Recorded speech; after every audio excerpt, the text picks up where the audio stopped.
Hello, and welcome to the Steady Rolling Men presents Masks of Nyarlathotep, a Call of Cthulhu actual play podcast. We are the Steady Rolling Men, and we've been rolling dice and playing games longer than we care to admit. We've battled devils in Pathfinder, vanquished vampire lords in D&D, and pushed back the darkness for just one more day in Delta Green. In this series of podcasts, we hope to take you through adventures great and small across a series of role-playing systems.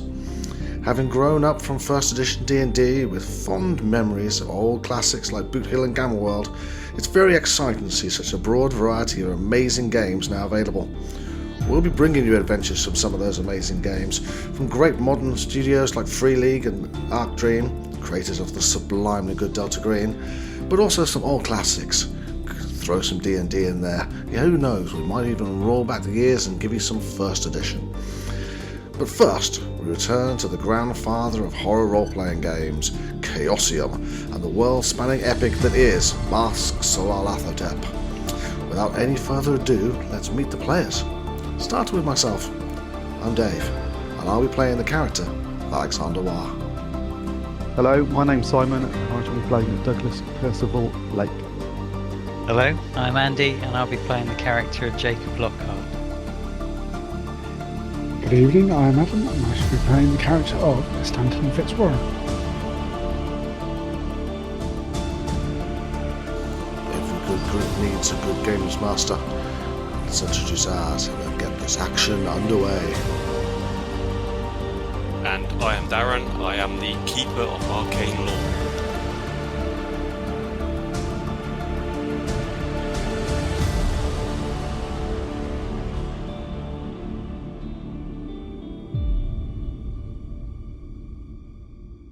It was a time of economic growth and prosperity.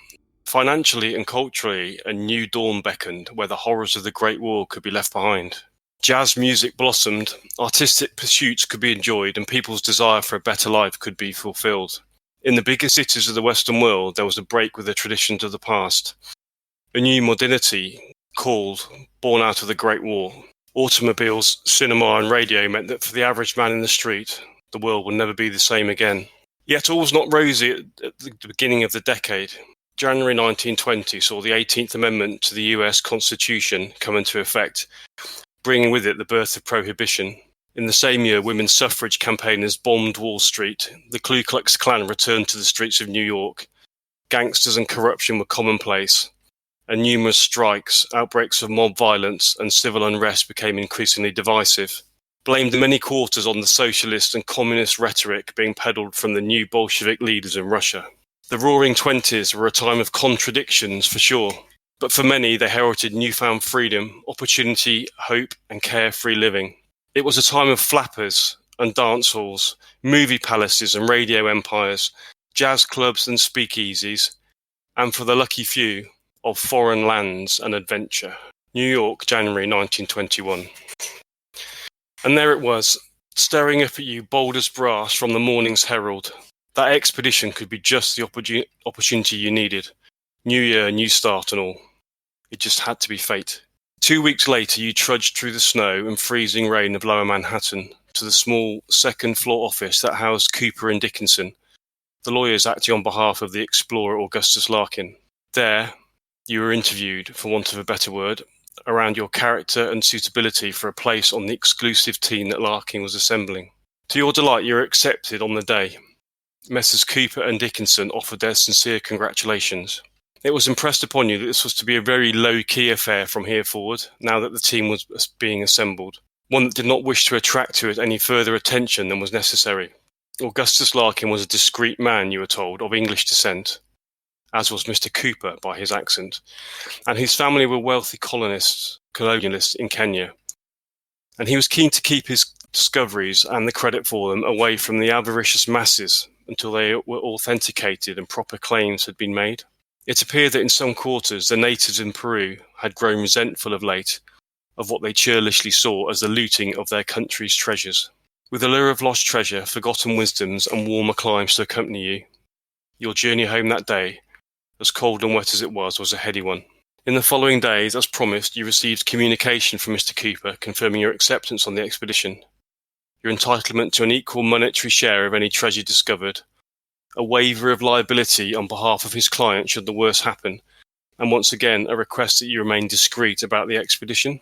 Then a further letter some 3 weeks later enclosing confirmation of passage on the Albatross, a tramp steamer that would depart New York on Monday the 7th of March, giving you a month to make arrangements for your trip. Shortly after, a telegram arrived from Larkin himself, giving you the final details of the expedition rendezvous in Lima. That month dragged for sure, but eventually the day came when you were boarding the Albatross, alongside a dozen or so other passengers, and steaming out of New York Harbour, leaving the bright lights and big city behind. The journey would last a fortnight with the scheduled stops, down the East Coast, through the Caribbean Sea and via the Panama Canal to the Peruvian west coast port of Callao. From there, a short drive to Lima, where adventure awaited.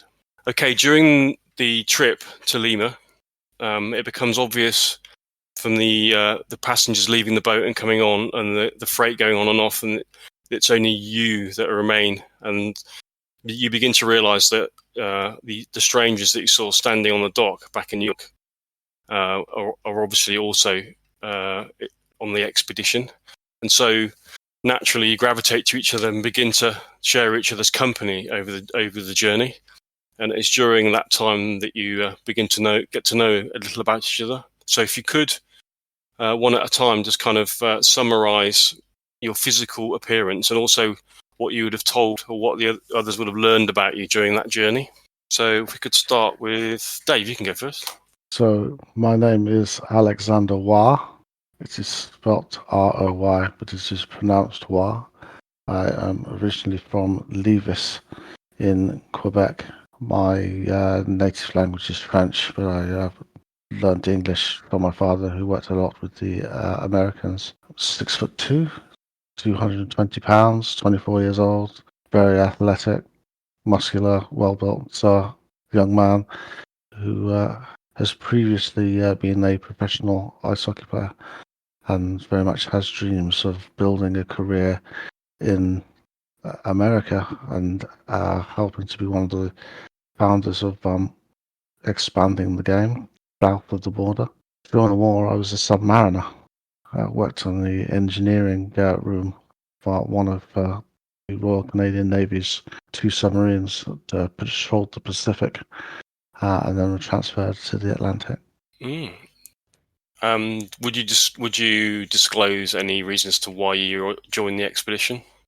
My dream has always been to be a professional ice hockey player, which is something I succeeded at in playing both for Montreal and in Quebec. But I've made the acquaintance of a couple of men who are looking to expand the game, and if I could bring enough dollars to the table, I feel that I could be an owner, maybe a part owner, of course. I will partner with people that I have met. I've become good friends with a boxing promoter in New York who is really interested in starting a hockey team. So I'm here for the gold. Okay, thank you. Stanton Fitzwarren. Oh, well, good evening, gentlemen. No disrespect to your good self, Alexander. I'm here for a more academic and literary interest. I have an interest in sort of local folklore, customs, and history in general, really, because I guess really it's we need to study the past to avoid the same mistakes in future. I've been living for about a year now in New York City. As you may tell from my accent, I'm from England, a little village in Wiltshire. My studies have granted me a position in Columbia University Library, and that is my passion: books, history, and all things of those ilk. Really. So hopefully, with this, I'll be of some use to the expedition here, being able to catalogue finds and keep notes of what we may unearth. And obviously, I hadn't realised, but any financial recompense would be most useful. As far as the Great Wall, I was too young at the time to serve on the front lines, thankfully. Although my brother did. But I spent my weekends and summers with the Royal Army Medical Corps. So as you can see from this satchel here, I do also have a few medical skills that hopefully we won't need, but you never know. Always best to be prepared and not need those skills than need them and not have them. So yes, tropical diseases aside, I think we should have a great time. Okay, thank you very much. And Jacob Lockhart. Jacob's mid-40s, sort of physical description. He's fairly 5'8", quite slight. Obviously, as you can see from the picture, he's got a handlebar moustache and quite a prominent beard. You've noticed he's a sort of slightly flamboyant, dapper dresser. You can sort of see him playing up the kind of bohemian, artistic type vibe. He's quite. You've noticed he's quite a charmer in terms of dealing with people. Sort of making quite a good impression to begin with, which is possibly because of his line of work. He's an art dealer runs a small auction house in New York, and clearly probably is quite used to schmoozing and smarming the rich clients. In terms of his reasons for being on the expedition, well, you can quite clearly see adventure is one motivation, but as far as the organisers of the expedition are concerned, it's really his sort of skills in identifying valuable artwork, caring for it, transporting it, appraising it, that is what he's bringing to the party. He's mentioned he's got quite an interest in playing cards, so you've played cards with him sort of late into the night. He's mentioned an interest in occult art, and that he's got a private collection of occult art, which he's obviously quite proud of. Yeah. Okay, interesting. Okay, and then finally, last but not least, Douglas P. Blake. Mm-hmm. Douglas Percival Blake is English, in his late 30s, about 6 foot and 75 pounds, sort of dark, tousled hair image. He is well spoken. In terms of why he's on the journey, surprisingly similar. Actually, he is involved in antiques and the trade of antiques, and is looking to set up contacts in Peru to import antiquities to socialites in New York, and ideally through to London. There's a background in the antiques trade, more in the buying and selling than identification thereof. He carries himself well. He's obviously quite fit, slightly reticent to talk about himself in too much detail. You have noticed that he does appear to carry himself slightly gingerly on side, to wince occasionally as carrying some kind of injury ribs. But it's a friendly enough companion, yes, but keeping himself to him. So Douglas and Jacob would seem to have quite a lot in common on the surface. I should have said Jacob's American, although he's based in New York. He's originally from Boston. Well, in that case, it's possible that we will have, if not crossed paths directly, have similar contacts in New York. So is Douglas American, or is he English? He is English. He was born in Blackheath in London. Okay. So we have two Englishmen, a Canadian and an American. Okay. Thank you very much for that. Okay, so as I said, your trip to Lima takes just over 2 weeks. Heading towards Callao. Now, if you look on the Roll20 desktop, you will see the telegram that you received from Augustus Larkin confirming the rendezvous information. So you're arriving in Lima on the 18th of March, which is a Friday, and you are to meet at 7 p.m. at Bar Cordano. Okay. So the journey passes uneventfully. It's a very pleasant journey. Lots to see. Sailing through the Caribbean Sea, sailing through the Panama Canal, and yeah, so you actually are pleasantly rested by the time you arrive in Lima, which you do at early afternoon on Friday, March the 18th. Lima straddles the river Rimac and is relatively small, with most places within walking distance of each other. So once you've taken the short car journey from the dock, Callao, to Lima city centre, you are dropped outside the Hotel Maori, which looks to be a well-appointed affair, with lots of wood panelling, large glassed windows downstairs, 3 stories with balconies on the second and third story, a revolving glass door. So as you've been travelling through the city, you are impressed by the architecture, the whitewashed buildings, also dotted with grand Baroque and Renaissance architecture, with various yellows. Lima is littered with palm trees and green open spaces, and off to the east, the impressive Andes Mountains can be seen towering. Electric trams rattle through the dusty streets as well. You are told by the taxi driver, who kind of speaks a pidgin English, that Lima was founded in the early 16th century by Francisco Pizarro, the famous Spanish conquistador. The taxi driver seems proud of his heritage and of Lima. But yeah, you're dropped outside the Hotel Maori, and you head inside, and obviously your rooms have been booked for you already by Larkin. And yeah, go up to your room, and you have a few hours between now. It's about 3 p.m. The weather is warm, humid and dry, maybe about 75 degrees. The sky is clear and blue.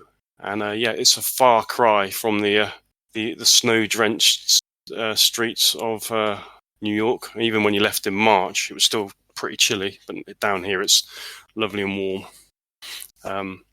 And yeah, it's you've got three hours or so just to kind of do whatever you want to do between now and 7. So what are you going to do? You're going to arrange to meet up later, or how's it going to work? I'll suggest we meet up for some food, just catch up before going to meet Mr. Larkin.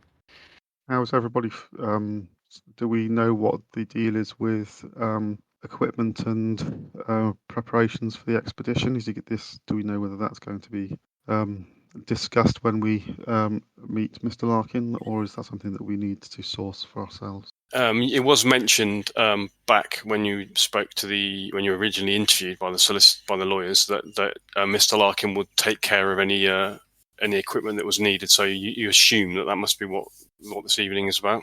Bar Cordano is actually quite well renowned in Lima for being really good for food as well. So potentially the fact he's booked a table at 7 might suggest that he's expecting you to eat. So, we'll meet him for dinner and to discuss things, and in which case there would be suggested there's nothing else to do. We're already rested, perhaps taking a look around the city, see the lay of the land, familiarise ourselves. Yeah, sounds a good idea. I've never been this far south before. It's so hot. I should definitely get a drink, but a walk around sounds excellent. Okay, some of you have got a bit more luggage than others. So yeah, obviously, I think some of you will need to engage the porter to take the luggage up to your room. And maybe a crane as well. I've got I have a travel trunk. So yeah. Trunk, yeah. Yeah, I've got a trunk too, steamer trunk. So yeah. Alexandra Wa is notable by his lack of large, bulky items. I have a small backpack. Yeah. Okay, so the plan is to get your luggage up to your room. Maybe have a bit of a bath, whatever, and then a change, and then meet up to have a stroll about before you get to the bar. Is that right? Yeah. Yes. Yeah. Okay. Sounds very civilized. Especially eating at 7 p.m. I could never manage to get my head around these New Yorkers who like to eat at 5 or 6. Far too early. Barely finished work and straight off. Nothing wrong with that. I've already noticed something that I'm going to miss. I'm going to miss not being able to speak in character in this. Okay, so you have a pleasant bath. Your windows are open. You can hear the sounds of the city outside. It's a lovely kind of late summer day, and twilight begins to approach as you step out of the bath and you change your clothes. And it actually feels like you're on holiday. It's really, really nice. Looking out the window, the Andes mountains are beautiful. The temperature's just about right, and everything seems right with the world. And you feel in your heart that you've made the right decision coming on this expedition. You think it's going to do you the world of good. Anyway, you head down and meet up in the lobby, and then you can get directions from somebody in the lobby. It's only about a 6 or 7 minute walk from here to the bar. So the main centre of Lima, the old town, is very small and easily navigable by foot. So you're just gonna stroll out. Yeah, housekeeping question, Darren. If you want to contact you about anything directly without everybody else knowing, how are we doing that? On Discord, on the messaging. Does everybody know? Andy, do you know how to use the messaging facility on Discord? No. If you just where I am, if you just right click on me, you should have an option that comes up, and the third one down is message. Oh yeah. So if you need to send anything in the game that only I can see, then that's what you do. Fine. It does makes a little noise as well, but more. The problem we get is that people miss it, and then you have to say, "I've sent you a message," and that kind of gives it away a little bit. Yeah. Yeah. Okay. Yeah. Mm-hmm. Okay. Like that. Hold on a minute. Simon just sent me a message. Super secret message just arrived. Yeah. Sorry. Are you all right to walk, Douglas? Look like you're a little bit stiff at the moment. No, I'm absolutely. I'm an old wound, but it's twinges every now. So he's not limping then? Is he just kind of leaning to one side? Is he like favouring? No, it's just every. No, he's absolutely. He seems fine, but just occasionally you'll see a wince, or he'll catch himself at a slightly awkward angle or something, and you'll see that there's obviously something that's making him feel uncomfortable. But it's not pronounced. It's not limiting. It's just if you've got something that's they call healed or just okay. Yeah, so it's not always. It's just they just noticed it because they've been around you for a bit. Occasionally, they're just kind of yeah. Okay. So you step out into the crowded streets of Lima. Now, this part of Lima is popular with both locals and visitors. So twilight is approaching, and you can see that the street lights are already being lit, and the pavements are bustling, and the sound of music and revelry fills the streets as you stroll towards Bar Cordano. Okay, you arrive at the bar, and it's a fairly small corner bar with awnings hanging over the windows that stretch out across the street. You can see some of the clientele are sat outside on small tables just with drinks. The door is open, and inside you can see you can hear it's quite busy already, and people are dining. Are you going to head in? Yeah. Okay. So can I just check? We haven't met Mr. Larkin before, have we? We were interviewed by the lawyers. Yeah. Yeah, correct. Absolutely. Yeah. I was going to need to get the details of the intro, Darren. But what were the lawyers' names again? Sorry, because I didn't get a chance to write the names down. You always have to ask awkward questions, don't you? Cooper and Dickinson. Yeah. Cooper and Dickinson is exactly right. Yeah. Okay. No. Oh yeah, actually, that reminds me. Is it, as far as ticks go, it's the same rules as the old Cthulhu. So if you pass a skill roll, you get a tick. But you don't get a tick if you push a roll or if you get a bonus die on it. But we'll talk about that later. But just be mindful of ticking things, otherwise you'll miss out on stuff. Okay. The inside of the bar Cordano is busy. The restaurant is simply but tastefully furnished, with wood panelling and fixtures and a tile floor.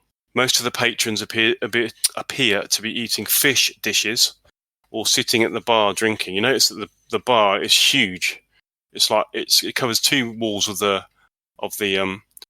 restaurant, and it's about 4 shelves high, absolutely packed with with bottles of all shapes and sizes. A couple of waiters wend their way between the tables. There doesn't really seem to be much in the way of free tables here. It's obviously quite a popular bar. Obviously, you kind of look around, but it's difficult to pick out your patron because, like you say, you've never seen him before. Well, I'm assuming he's booked a table, so look for the one that's got empty seats. Is there a maitre d'? Yeah, well, there's a barman, and then there's two waiters, but nobody else comes to you at this stage. The barman kind of looks up at you, if he's free, I'll go over to him. Okay.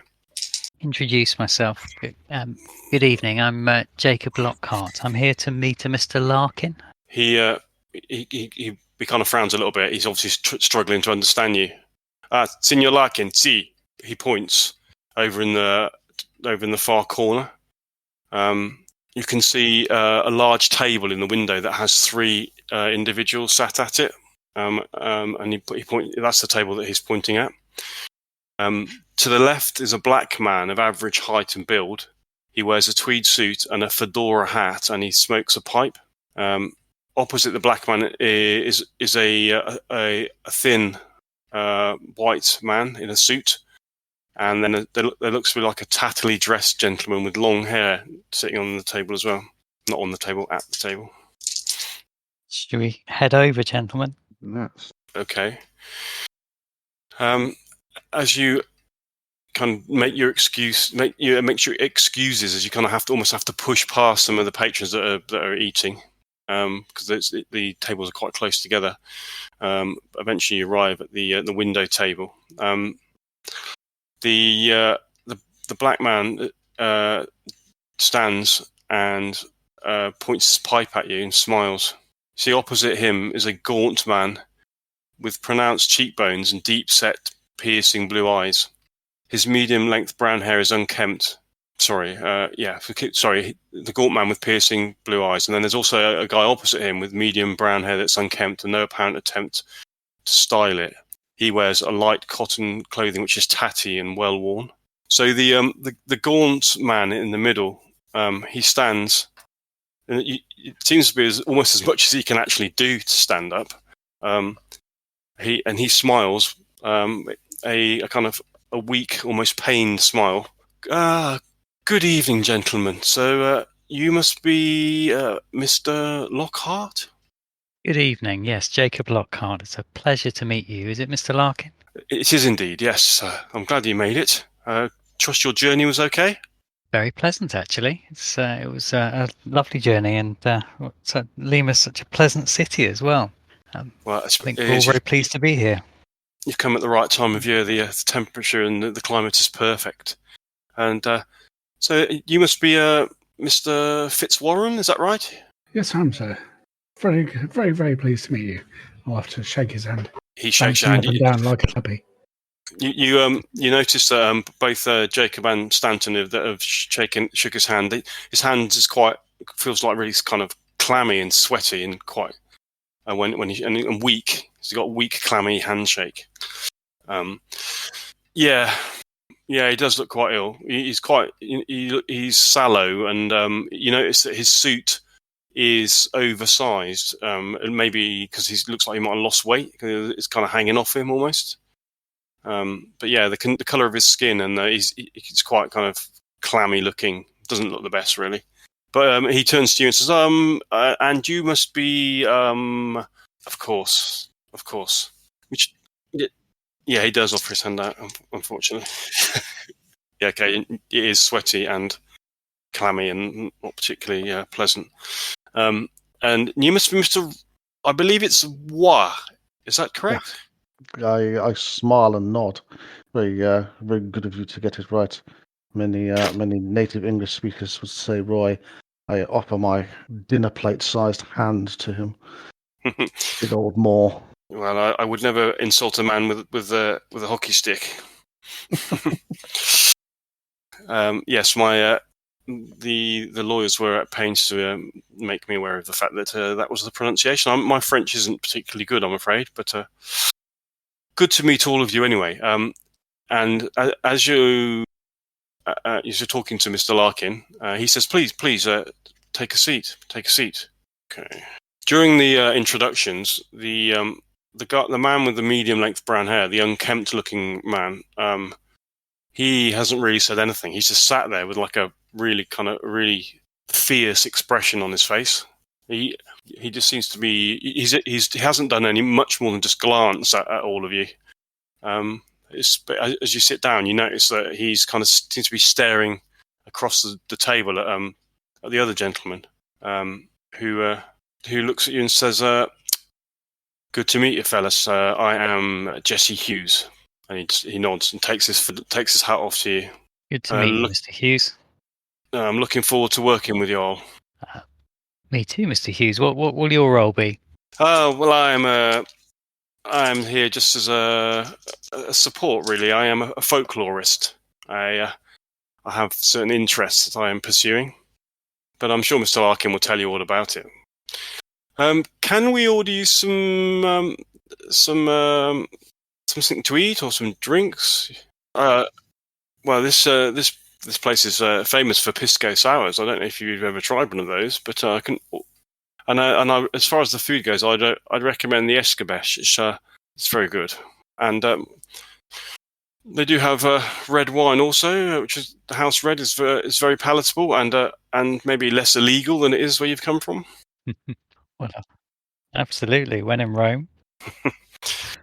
Yeah. Oh, Mr. Larkin says, "Allow me to introduce." He sees you look at him. "Allow me to introduce my aide, Luis de Mendoza."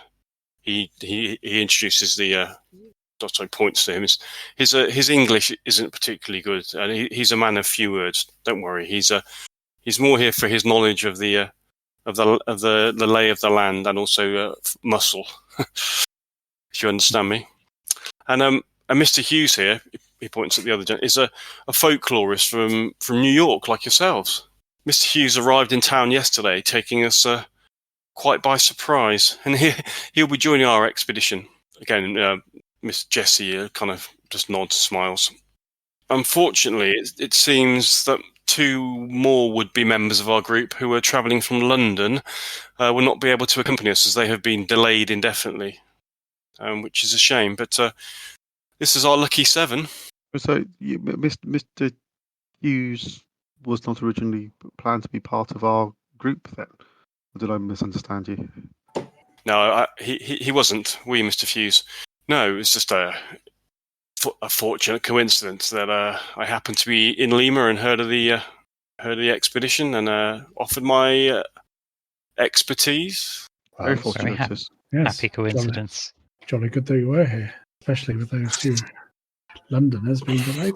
There a element of discomfort with this conversation. Does Mr. Hughes, obviously Mendoza's eyeing him up badly. Does Mr. Hughes's demeanour suggest that he's imposed himself on the group?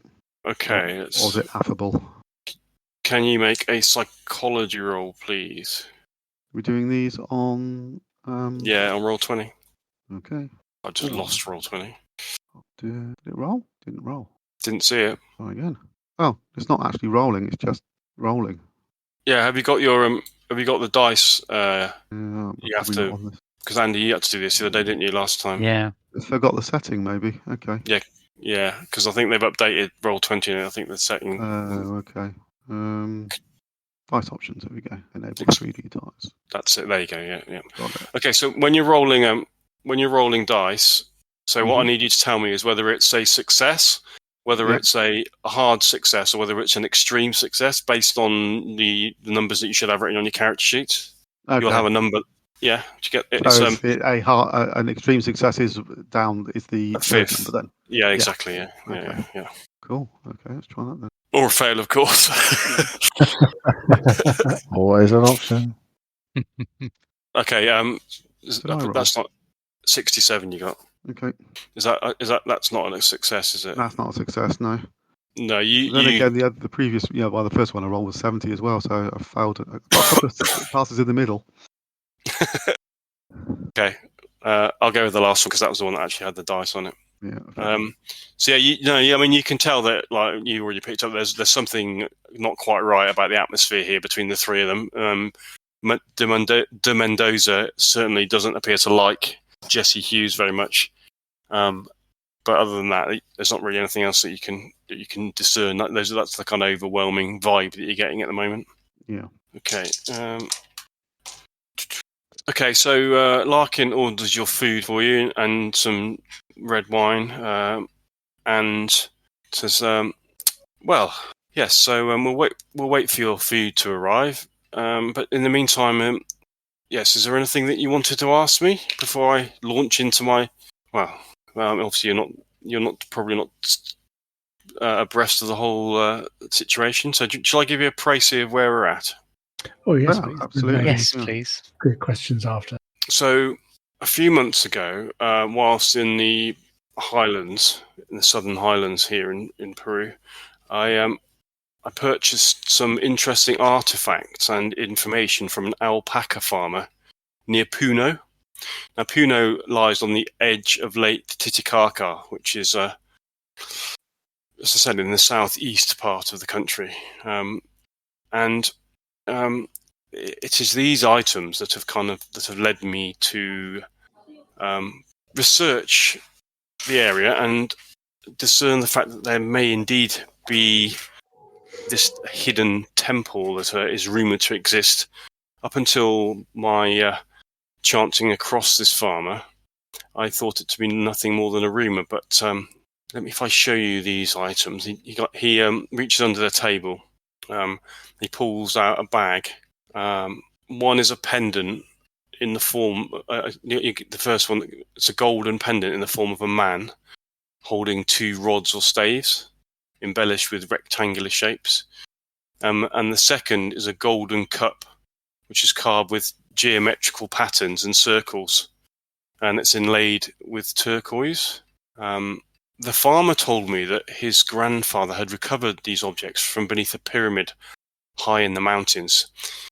He explained that his grandfather claimed that many more treasures are still in those tunnels, but despite the obvious value of the items, his grandfather never returned to the pyramid due to his superstitious fear. Now, although the farmer did not know the exact location of the site, my own research has indicated not only that the pyramid almost certainly does exist, but I think I have a very good idea of its exact location. He looks around the table and he smiles. If I'm correct, and he kind of leans forward conspiratorially, if I'm correct, then we could come out of this not only famous for discovering a lost archaeological wonder, but also very rich. How does that sound, gentlemen? Sounds wonderful, Mr. Larkin. Very interesting. Would you mind, Mr. Larkin, if I had a look at these two artifacts in a bit more detail? Just cast a professional eye over them. Absolutely. He hands them to you. I'm going to have a look at them fairly closely with two aims in mind. One is to work out what they might be worth, and secondly, if I can spot anything about their origin. Okay, that's fine. Can I ask, whilst you're doing that, can I ask for a spot hidden roll from the other three, please? Okay, that's a regular pass for me. Regular success, okay. Yeah. Tick. No. No, I know. Mm-hmm. I'm looking to see where the beer is. Okay, so we've got a regular success and two fails. Is that right? Epic fail. Yeah. Okay.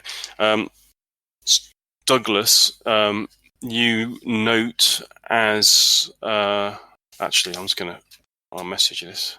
Jacob, have you got any archaeology skill? Yes, it's very unlikely I'm going to pass this one. Okay. Do you want me to roll? Yeah. Yes, please. Yeah. You're more likely to pass if you do roll. Yeah, so you can see my eyes widening as I'm looking at the artifacts. That's a hard fail. Okay. Can I want to work out what they're worth as well. Yeah, you can do that. Yeah. That'll be a separate. You're appraising them. Yeah. Because that'll tell you whether they're fakes or not, won't it? Appraise, I've got a half pass, so whatever that is. Okay, so a hard success, yeah? Yeah. Okay. So when did you say you got ticks for these kind of things, Darren? Yeah, you get one now. Yeah, because you passed. Oh, okay. So I can't remember how these work. Do I have to record what it was a tick against in terms of skills, or does that not matter? What do you mean? So you just tick it. So if you pass an appraise roll, then you just tick against appraise. Okay. Yeah. And then at the end of the chapter, normally you will then any ticks that you've got, you roll to increase them with that particular skill. Yeah. Okay. And when you roll to increase them, if you roll and get above your skill, then it does increase. Is that right? Yeah, that's right. You have to because as it goes up, it becomes harder. Yeah, harder to improve. Oh, yeah. And how much does it goes up by 1d10? Oh wow. So that's quite yeah. Sorry, say that again. If you get a tick if you succeed. Yeah, and then then you roll. You have to roll over your current skill. Yeah. And then it goes up by if you roll over your current skill, it goes up by 1d10 points. Right, and we do that at the end of the. Yeah. Sorry, Darren. I know you said this, but in terms of ticks, is it just a tick for a pass, or is you get anything more for a hard? No. You can only get one tick, which means that you succeeded, and then that's it. You can't get any more ticks until the end of the. You can't get multiple ticks on that particular skill. Oh, fine. And so it doesn't matter whether it's a pass or a hard pass. I don't know. Fine. I'm assuming we might get more information depending on whether it's a really good success or not. Is that how that works? Yes, that's exactly how it works. Or sometimes the actual chance to succeed is a hard success in the first place. Right. Yeah. I see what you mean. Okay. Yeah, that's how it's set. That's what the. Okay, that makes sense. Yeah, you might need to get an extreme success to actually be able to get it at all. Yeah. Yeah. Okay. Okay. Do you want me to tell you this information out loud, Jacob? Is this something you will share at a later date, or do you want to keep it to yourself as to how much these things are worth? You can tell me out loud because I think I'm going to tell Mr. Larkin anyway. Okay. Yeah, I mean they are solid gold treasures, and they're probably worth. You're probably looking at a couple $100 to $200 or $300 for each of these items, which is no small amount of money. Well, I shall tell Mr. Larkin that these are particularly valuable items. I would imagine in the market back in New York, they're probably $200 or $300 each. Well, he kind of raises his eyebrows as well. That's what I thought. With my very small amount of knowledge of these matters, yes, I was sure that they are genuine, but I would say that there are plenty more of these in the pyramid. Plenty more where that came from. I hope so. Wow, that's amazing. May I have a look at the golden pendant? Of course. He hands that to you. I'll just take a look at it. Trying to determine its origin. Another thing that seems familiar. Okay. Jesse says they do look amazing. Are they Incan? And well, maybe this pyramid is where the Incans hid some of their wealth. But I mean, Pizarro and his conquistadors couldn't have found all of it. I suspect the site's to be much older than that, though, Mr. Hughes. Although it is certainly possible that the Incas may have been aware of it, I believe the pyramid to belong to a precursor civilization in the Puno region, possibly an offshoot or outcast from older settlements on what is now the Bolivian side of Lake Titicaca. the descendants of Tiwanaku around the 5th century is my guess. And if that is the case, then there will be many more items worth a lot more than those, Mr. Lockhart. I can assure you. Okay, what you're doing? You are praising it, are you, Stanton? No, I am archaeologizing it. Okay, let's have a roll. It's a shame. No Okay. idea. Okay, yeah. You kind of think, yeah. I mean, what Mr. Larkin has said, that they're Incan. The kind of design that you've seen does suggest that they probably aren't Incan, but you're not 100% sure, to be honest. Yeah, I don't know more than that. So, Mr. Hughes, I take it this is the first time that you've seen these items. Your opinion? Well, I'm not really much of an expert on those sort of things, unfortunately. I'm more of a folklore man myself, so I wouldn't want to venture an opinion, but all I can say is they certainly look gold. And so from a folklore perspective, in our trip to the forthcoming trip to the pyramid, what would your folklore knowledge tell us to be aware of? How will this assist us on our expedition?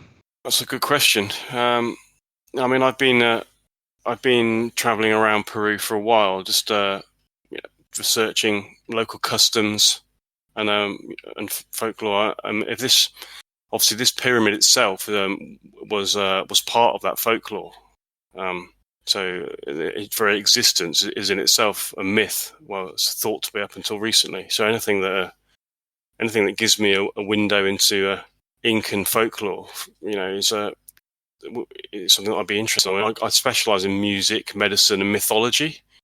So I would guess that potentially pyramids quite often have a link to a mythological link. So I'm intrigued as to what exactly this is. Excellent.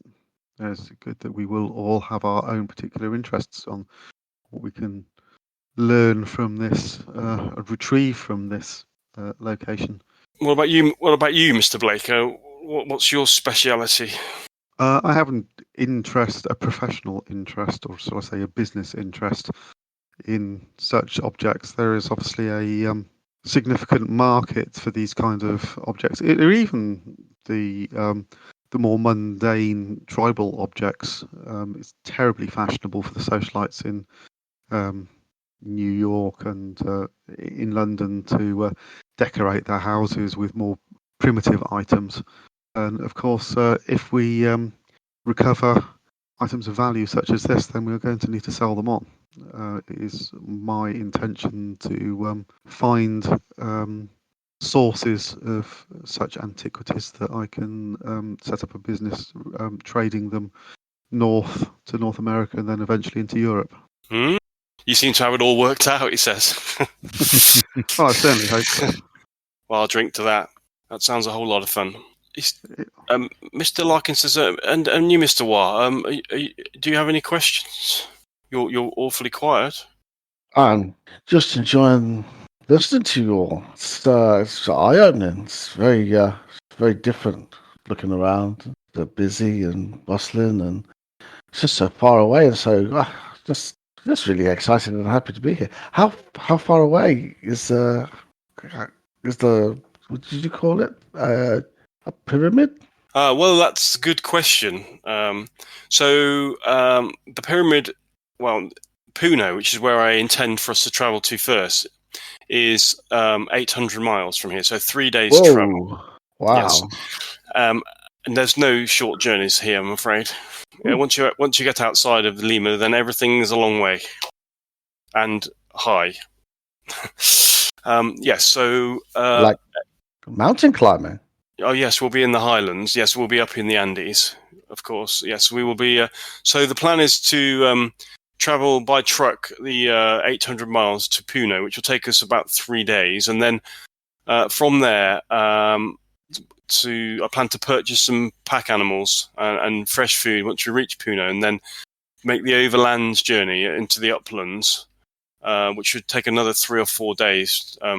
On foot to arrive at where I believe the pyramid's location to be. I immediately glance at Douglas as soon as he says 3 days on foot. It depends what. I'm sorry. Immediately, What? immediately glance at Douglas as soon as he says 3 days on foot. Well, we wouldn't be walking; we'd be riding. Well, some of the higher mountain paths are far too treacherous for riding. Oh, So okay, so we will be riding some of the way, but we will have to also walk some of the way also. When do you plan to leave, Mr. Larkin? Plan to leave Monday morning at 8 a.m. I have arranged. I've hired 3 trucks and drivers to transport all of us, plus our supplies to Puno. So yes, Weekend in Lima, all right. so myself and Mr. Di Mendoza are staying in the España Hotel, which is about 10 minutes walk from here. So we would ask you to meet outside 8 a.m. on Monday morning. If you can make a note of that, would that be acceptable for you? Of course. Yes. 8 a.m. Monday morning. Yes, España. Yes, I mean, I must say I am very excited about this whole thing. It was pure chance meeting that farmer, and it is our good luck that we have the chance to be the first expedition to visit the pyramid and bring its stories and treasures to the outside world. It is thrilling. I mean, it is something that I've always wanted. Can you imagine uncovering something that has been buried for thousands of years? How? That sounds amazing. Like in Egypt, there's lots of pyramids together. Is it like that? Is there going to be lots of? Oh well, yes, old man. But Egypt's a bit old hat now, isn't it?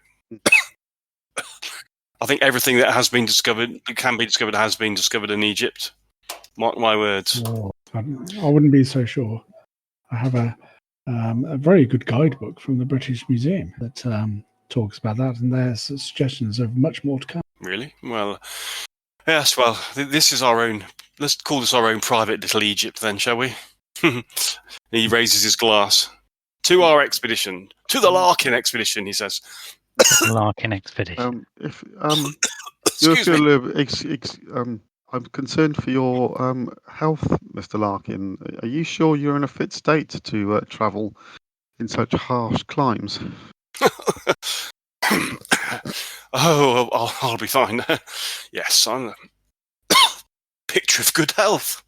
I'll look at Yes. Stanton. Yeah, I'll grimace a bit. He looks at. He kind of catches your knowing glance between each other. I'm afraid that I've never quite recovered from a bout of malaria. That was my concern. How long ago?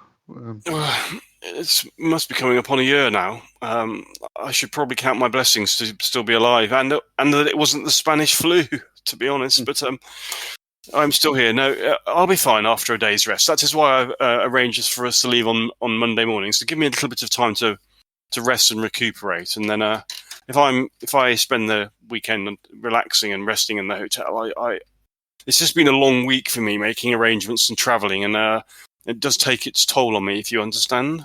Sure, it has, Mr. Larkin. Is there anything we can do over the next couple of days? Any arrangements we need to make? I don't think so. I mean, in terms of equipment and gear that's needed for the expedition, I'm happy to make the arrangement. Did you gentlemen bring anything with you along those lines? Well, I did. Yes, sort of camping equipment and some outdoor cooking equipment, that sort of thing. I was particularly vague on requesting what items you should bring with you. If there's anything that you are in need of, I will ensure that the arrangements are made. I mean, up in the mountains, for example, it can become very cold at night, so we need to make sure we have the right clothing and you wouldn't believe it being down here in these climates, would you? But it can drop below freezing at night in the mountains.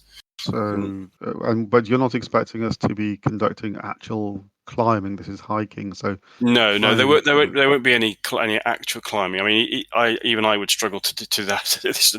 No. It's I think the worst would be yes. I mean, maybe the odd steep path here and there, and yeah, but no actual kind of rock face climbing, nothing like that. No. So outdoor gear, camping equipment, that kind of thing, and you will be providing supplies. So Yes, we will. I'll make sure that everything is my drivers again are locals, and they will make sure that anything that we do need is provided. If there's anything you specifically would like, then purchase it. If you wanted to purchase it yourself, anything out of the ordinary, of course, that you felt like you needed to purchase, then please feel free to do so, and I will reimburse you. Obviously, if it's reasonable. Might I just ask one thing, Mr. Larkin? We're obviously going to be going to places which may be a little on the rustic side, if I can put it that way. What are the laws in relation to firearms here? Yes, well, there aren't really any, to be honest. It's a far cry from probably from England, of course. But yes, no, I mean you can pretty much carry a firearm, a handgun or a shotgun or a rifle. I'm just thinking of high in the mountains, and I've heard tales of pumas and other big cats. So, yes. You will need. We definitely will need to have those type of items to defend ourselves, of course. I'm impressed with your local knowledge. Pumas, indeed. Many people think jaguars are found here in the mountains, but that is not the case. They are pumas. So, but maybe need to source rifles then. Although, given our I can arrange for those. If there's anything that you feel like you need me to arrange to be procured, then I can do that. It would just simply be dropping me. If you want to either give me a list this evening, or if you thought of anything at a later date, just drop a list into the Hotel España. We can make sure that's. But we will. Anything that is considered essential or standard for this type of expedition, we will already be providing anyway.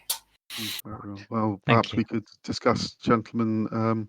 We could construct a list later on to what we might want to procure. I mean, things such as torches, flares, that kind of thing, because of course we won't just be in the jungle. If we do have to venture into the pyramid itself, that we will need light sources, etc. Yeah, I mean, all those type of things. We'll make sure that those. I say you only really need to worry about anything that is something that would be a bit out of the ordinary. Things like anything that a normal expedition like this type would be expected to take. Then we would already have thought of that. Excellent. So just to clarify, there won't be any travelling in. There won't be any jungle travel. It's all going to be in the highlands, so in the mountains. Right. Okay, that's useful to know. So you're staying at the España Hotel. Mr. Hughes, where are you staying? I haven't sorted out myself anywhere to stay tonight, so I'll maybe sort that out in a bit. Where are you staying? We're staying at the Hotel Mari. It seems to be really nice. I can recommend it. Well, maybe I'll come along and see if they've got any rooms free. As you're talking, your food arrives. The fish dish, which is native to the area, known as escabeche. You still find it odd that De Mendoza really hasn't said a word. He literally just sat there the whole time. It is a little bit disconcerting. Can I get you to make a no roll? No roll, please. Stanton. What roll? I think no. Is it called? I'm sure it's called a no roll or knowledge roll. I can't remember what it. Education. Yeah, Also says knowledge underneath that. Yeah, that's it. Oh, yeah. I can see. Okay. Oh, bear with me a sec. That's in. That was extreme. Extremely Yeah, knowledge. you don't get a tick for that though. So, Mr. Larkin, how long have De Mendoza been in your employ? It must be a few weeks, maybe just over a month now. Oh, yes. I'm sorry. I was under the impression that you two had been together for some time. No, well, maybe a bit longer than that. I'm not sure, but not an overly long period of time. No. Why do you ask? No, it's the fact that you've ventured to Lima on your own and managed to gather so many companions in such a short space of time says a lot for your organisational skills. Yes, well, Thank you. So I'll take that as a compliment. That's certainly how it's intended. And Mr. Yes. De Mendoza, will you be joining us on the expedition? He looks at you. See, I join. I look after Master Larkin. What's his official? Well, he's not his aide. What would you call him? He's his Who? Batman. Bodyguard. Yeah. Bodyguard. Yes. Yeah. Major Domo. Henchman. Does he look more of a heavy or a Not really. No, he's quite. butler type? He's quite a wiry looking man, actually. So he looks quite wild, but he's not. He's certainly not. You wouldn't say he's like big and muscly. He's more kind of like sinewy and lithe. Probably more dangerous than kind of. And does he look? Well, when I want to say classy, I don't. But does he look like a servant butler type or not? No, he looks. He's quite unkempt. He looks like he'd live in the wilderness. He looks like a ranger, basically. That's that kind of individual, like a wilderness. Yeah. Weather beaten. Yeah, weather beaten, kind of rough around the edges. Unkempt hair, but like I said, sinewy and fit looking. So yeah, kind of outdoorsman. Basically, kick our asses. He probably Yeah, he's wrestles. not going to make it a martini, is he? But yeah. No. Hugh says, so Mr. Larkin, where actually is the pyramid? Have you actually pinpointed the exact location of the pyramid? Well, no. I mean, yes, I have, and it's up in the highlands near Lake Titicaca, as I said.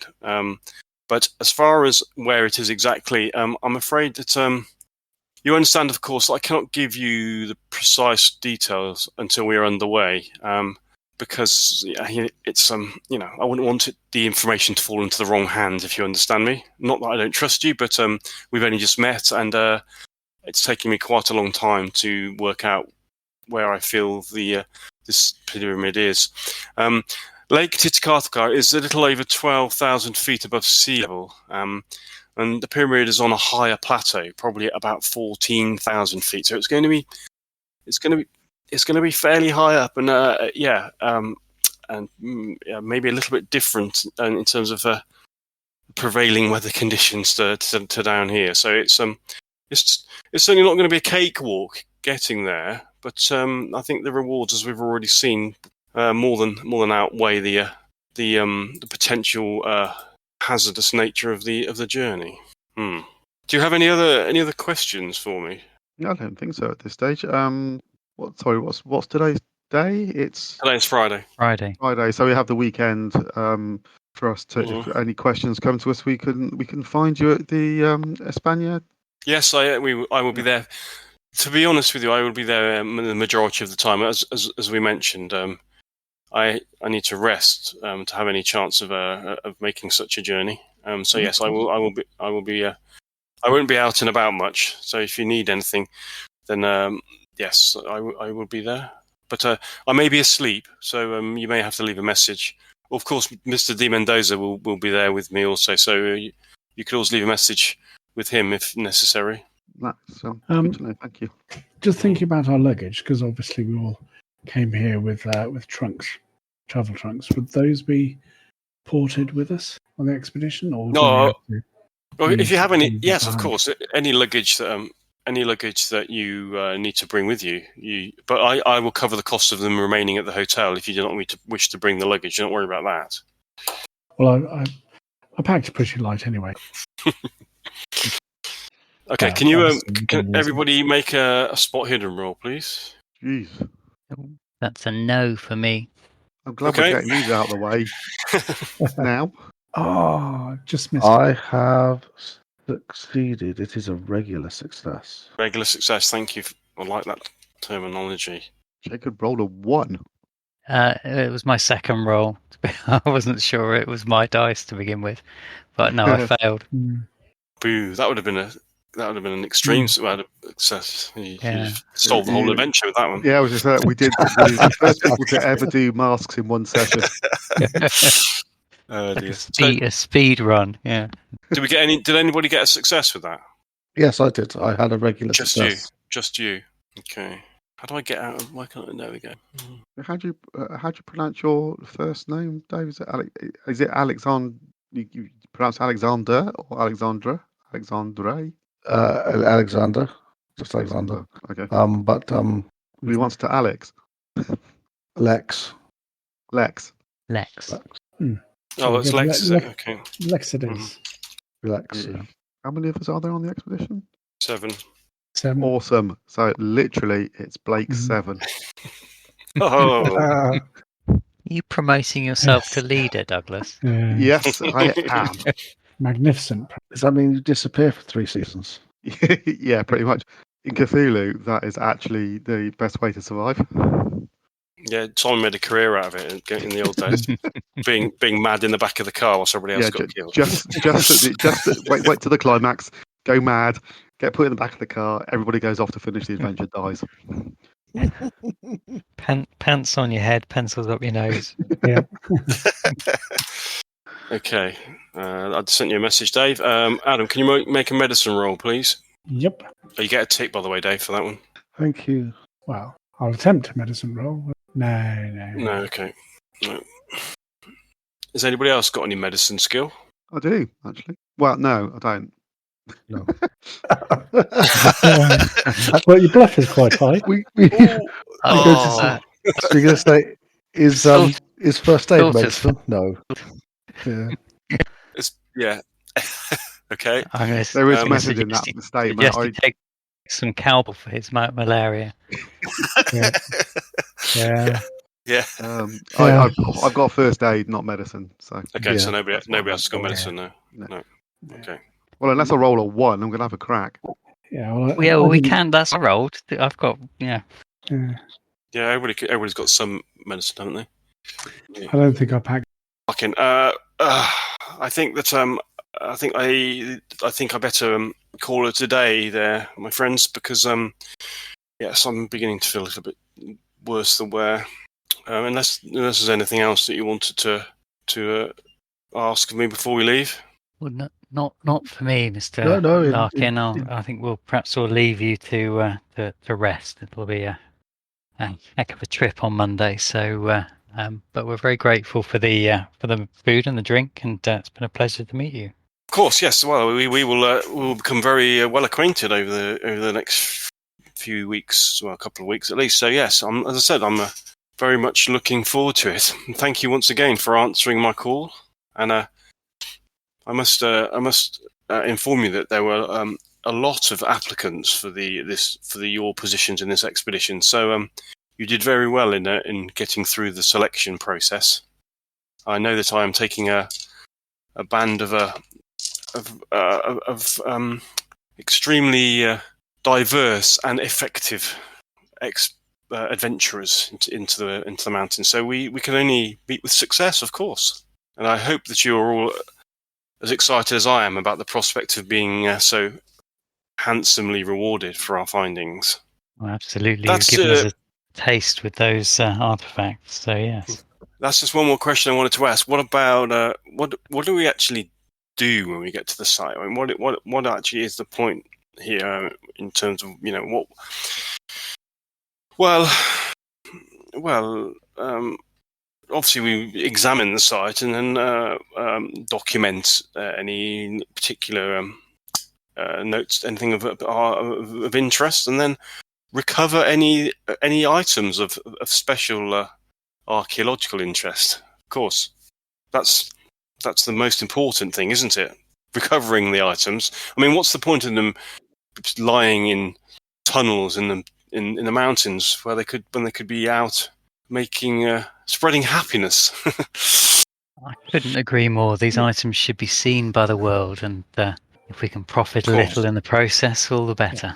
Totally agree. They should definitely be seen.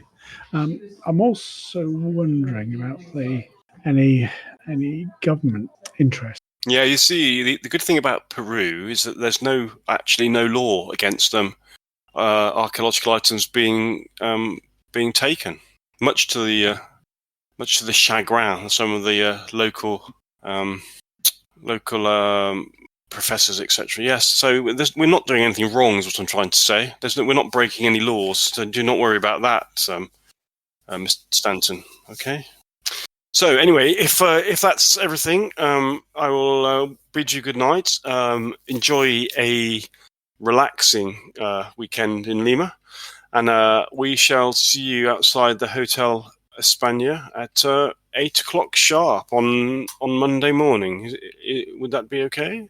Perfect. Splendid. We'll see you there Excellent. bright and early, Mr. Larkin. Excellent. Good. And it's very good to meet all of you. And yes, I will.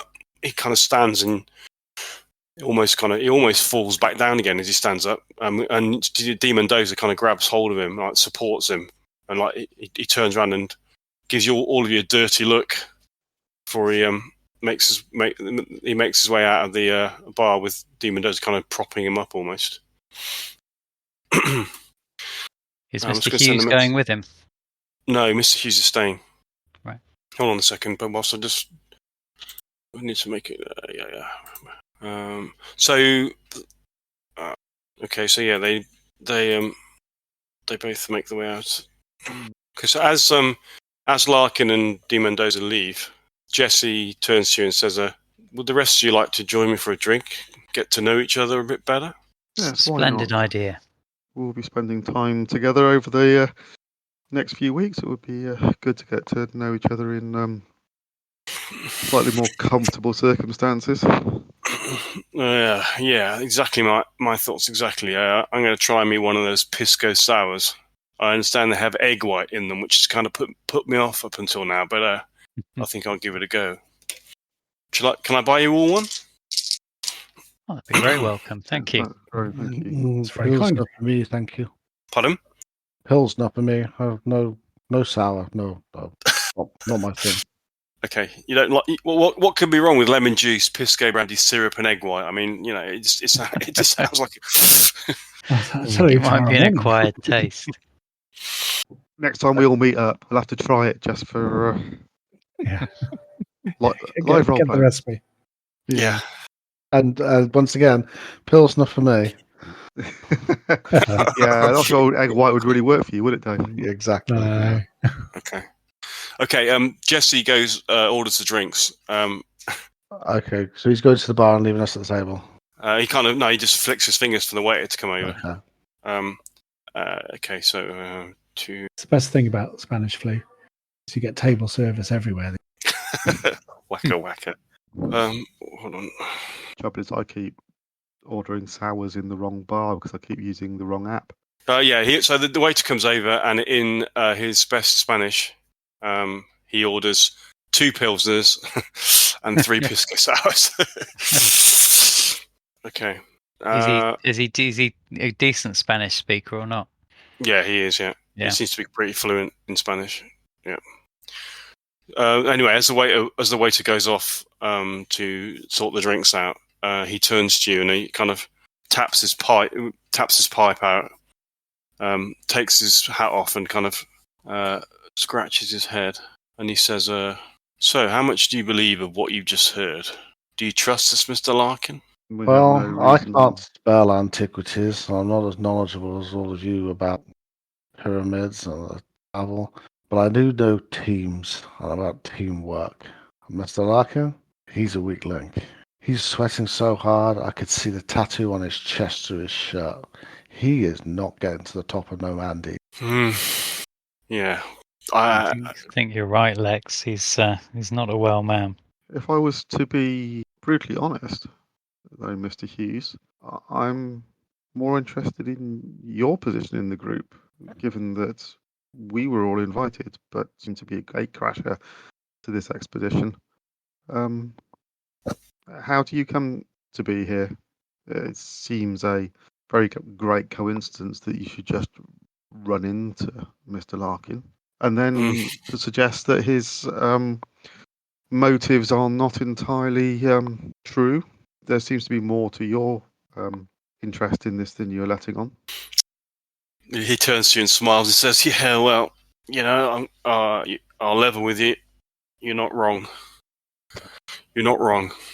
And I'm afraid that not all is as it seems.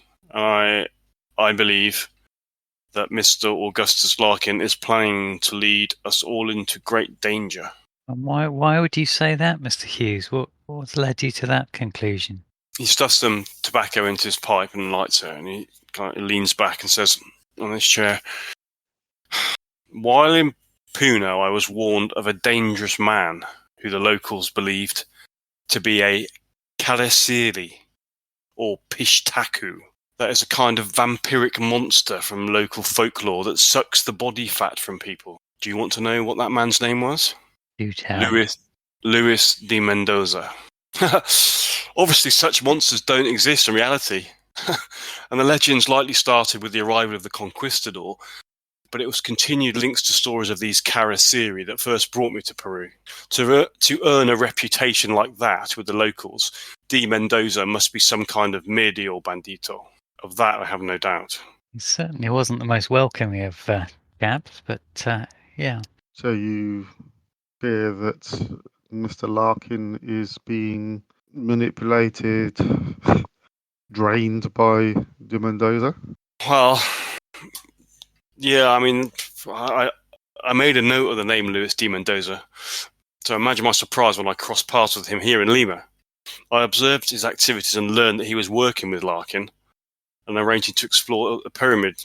Larkin was another name that I'd already come across in Puno. When he told you that he'd only known Mendoza for a month, that was a lie. He's known him for longer than that. He spent some weeks in Puno attempting to recruit locals to join him exploring the pyramid, but he wasn't able to find anyone willing to join him due to the superstitions. That's what caused Larkin to turn to foreigners to flesh out the expedition. Did he have Mendoza on board before then? The people I spoke to in Puno suggested that they were seen working or fraternising together. Is that what put the locals off? One of the reasons. The other is that this pyramid is almost mythical and said to be a cursed place. So is there a possibility then that the story of the farmer is untrue and that de Mendoza provided the information to Larkin? I think you're right. Absolutely, you're right. He points his pipe at you. You're not back on and coming forward, are you, Mr. Blake? No, not in such matters. But I did notice as well that de Mendoza was paying particular attention to the artifacts, perhaps too much attention, even for one who is protective of such things and protective of his colleague. All the way through the time that we were discussing and handing it round, his eyes were on them all time.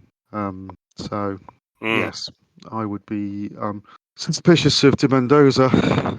I was suspicious of him even before you said what you have said. He was not the most welcoming, as we were all painfully aware.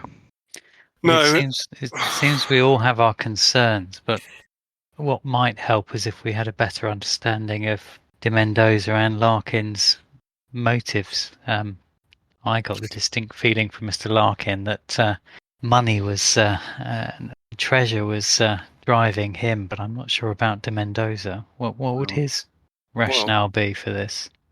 It's a very good question. But judging by what our friend Mr. Blake said, I didn't see him looking at it in such a way, but maybe it's avarice for gold is what's driving him too. I don't know. I mean, to me, it wasn't so suspicious that local superstition to force Larkin to look elsewhere for help. I mean, that happens a lot. However, I have met a professor at the local university, the National University of San Marcos, just down the road from here, who was very interested in joining Larkin's expedition. But Larkin has refused to even meet with Professor Sanchez, who is one of Peru's most eminent archaeologists, which seems strange to me. His obvious close relationship to de Mendoza suggests that they are connected in some way. I think criminal activities, but I don't know how. The other way of looking at it is that, again, as Douglas has pointed out, maybe Larkin is an innocent victim here, and it's de Mendoza that's using him for some reason. What I do know, though, is I think de Mendoza might be onto me, as you probably saw by his reaction to me this evening. I have been asking a lot of questions, both in Lima and Puno, before I asked to join the expedition, and I wonder whether word of my activities might have gotten back to him. I think it's all the same with you. I might go book a room at the Hotel Maui. I think there's something to be said for safety in numbers. I agree. That would seem sensible. Perhaps a visit to Professor Sanchez to find out more information may be advisable prior to us leaving on Monday, if indeed that is what we intend to do. I agree. We need to be a little careful, though, in terms of how much we share with him. Yeah, I've been working with Professor Sanchez, and he's a good man. His concern mainly is for the sanctity of the sacred artifacts. I mean, he is very frustrated, as Larkin mentioned. There's no law against the Peruvian government. Have been very slow in protecting their ancient treasures, and he becomes increasingly frustrated by the fact that grave robbers, as he would call them, have come and steal these antiquities that really should be in his museum. Which would explain why he's not wanted on the expedition in the first place. And maybe no more suspicious than that. Yeah, it just seems to me that Mr. Larkin doesn't have any erudite motivation for exploring the pyramid. There certainly isn't any. Well, he's not an archaeologist. It is not the pursuit of knowledge; it is the pursuit of gold and riches. But he made very little claim otherwise. The question is whether de Mendoza feels the same, or whether there is something in the folklore that is driving him as well. Maybe having these items, if they have historical importance or religious significance to the people in this country, then it would gain him some power and influence if he possessed them. Well, that is certainly a theory. I mean, yeah, I guess that we might not know until we actually get to the pyramid. But well, when you say that he's going to take us into danger, I think he has indicated that this is a strenuous trek and we will be going into ruins that could potentially be dangerous. Do you think there's any additional danger beyond that? I mean, we can, if we set aside the nervousness of the locals due to their superstitions, do you think there are other things that we should concern ourselves with? Yeah, those are good questions. I mean, is it bandit country? Are we likely to encounter local villagers who would seek to stop us from entering the pyramids to protect their history? Does anyone even live up there? No. Sounds like we're going quite a way. Nobody. I mean, the once we leave Puno and get into the mountains, we're not going to see much in the way of. I mean, you got the odd alpaca farmer, but as we get up to the kind of height that Larkin was talking about, there's not going to be anybody up there. I mean, I guess the concern is that some locals may not want the temple, if they see it as such, messed about with, if they believe that it in some way is cursed. Awaken evil spirits, sort of thing. But as long as we keep it quiet, then nobody's going to know we're going there anyway. Well, exactly. Yeah. I think you're right. I think maybe we speak with the professor tomorrow, Professor Sanchez. I can vouch for him. I mean, we need to give him all of our concerns, and I know that he's spoken to me previously about his frustration at not being able to even engage in any kind of discourse with Larkin. Yeah, interesting. Throughout this conversation, do we get the impression that Hughes is being open and honest with us, or is he? Everybody can make a psychology roll. Oh, I'm sure he is. I have put pictures of the three individuals on Roll20, by the way, to see what they look like. Yeah, they look really good. Oh yeah. To my great surprise, I have a regular success. I got a regular success as well. I failed. Mm-hmm. Okay, so we've got 2 regular successes. I'll let you know about. I'm just a trusting fellow. Mm-hmm. Mendoza's scary. Yes. He looks a little bit like Rich Hall. Sorry, where did you put the pictures of him? On roll 20. All right. Oh, I've just seen Larkin. God. Yeah, he does doesn't look very well, well. does he? I think the weak link is a good description of him. Okay, Douglas and Lex, you are not convinced that that Jesse is telling the full truth. You're not getting bad vibes from him. You like him. He's he feels like quite a nice. He kind of there's something about him that you actually like, but you still feel like he's not telling you the full truth. Okay, so he's not outright lying, but he's not telling us everything. That he knows. Yeah, that's the kind of gut feeling you're getting. Yeah, that's fine. So what's the plan then for the next couple of days? So More importantly, is that worth a tick? Sorry, I hate saying that. Yes, I can remember that from the when we used to play before. Is that worth a tick? It's You all do that have to matters. ask. I realise that I've just gone mad and I'm probably going to be killed by Cthulhu. But was that before we go any further? Was that worth it? Was that well, it's good though, because now I've got a tick. Next time I do a roll for it, I don't have to worry about asking if I've got a tick, and I can just move on. That's right. Just give me ticks for everything now, and then anyway, yeah, go on. As far as I'm concerned, I mean, I think we should. I'm going to go and hit the hay, and maybe we'll kind of discuss once we go and see the professor tomorrow, and then we'll take it from there. I don't think we can find much more out until we actually embark upon the expedition. I don't know what you think. Oh, So, Mr. Hughes, can you make an appointment with Professor Sanchez? Yeah, I'll get the hotel to telephone the university in the morning. Make an appointment. Right, and we also need to address our minds, gentlemen, to provisions and equipment as well, in case there's anything in particular we might need. Indeed. Okay. Certainly tents and sleep food. Well, all those sorts. Yeah, of nothing like that you need to worry about. It's only stuff that's out of the ordinary, he said. So, like Thompson submachine guns, things like that, you know. Thermite grenades. Yep, bear trap. Yeah. Okay, so your meal and drinks have all been paid for, and you're gonna head out of the bar back to the hotel, yeah? Yeah. Yeah, nice leisurely stroll in the evening, taking the sights. You step out into the evening streets of Lima. The weather is really nice. That lovely kind of cool evening following a hot day. Okay, out in the streets, it's only a 5-minute walk through the vibrant streets of Lima.